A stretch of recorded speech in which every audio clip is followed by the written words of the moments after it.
Okay, guys, so I left off with the BFG was getting ready to get the Army and the Air Force men to where the Giants were to try to capture them. And the plan was to have the big helicopters come to help capture all those Giants. So you can see all the helicopters on their way, and you see the BFG off in the distance leading them to Giant Country. The BFG had made thousands of journeys to and from Giant Country over the years, but he had never in his life made one quite like this, with 9 huge helicopters roaring along just over his head.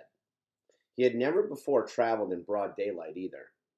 He hadn't dared to, but this was different. Now he was doing it for the Queen of England herself, and he was frightened of nobody. As he galloped across the British Isles, with the helicopters thundering above him, people stood and gaped and wondered what on earth was going on.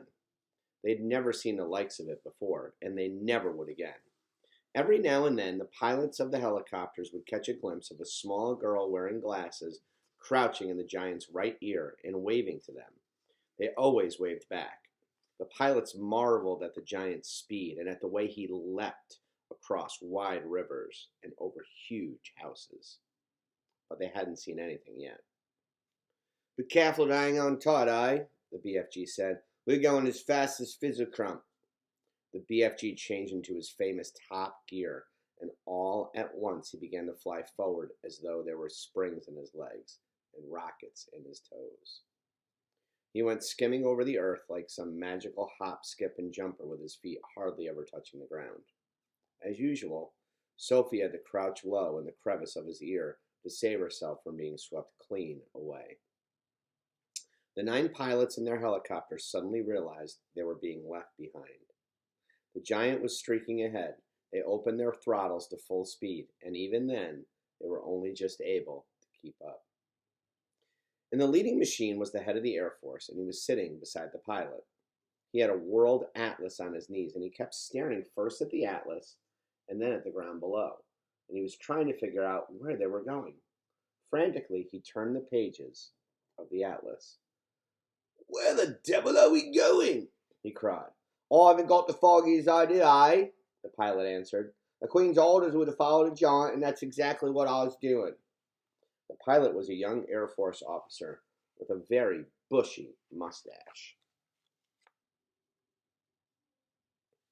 He was very proud of that mustache. He was also quite fearless, and he loved adventure. He thought this was a super adventure. "It's fun to go to new places, eh?" he said. "New places?" shouted the head of the Air Force. "What the blazes do you mean, new places?" "Well, this place we're flying over right now, the Atlas, is it," the pilot said, grinning.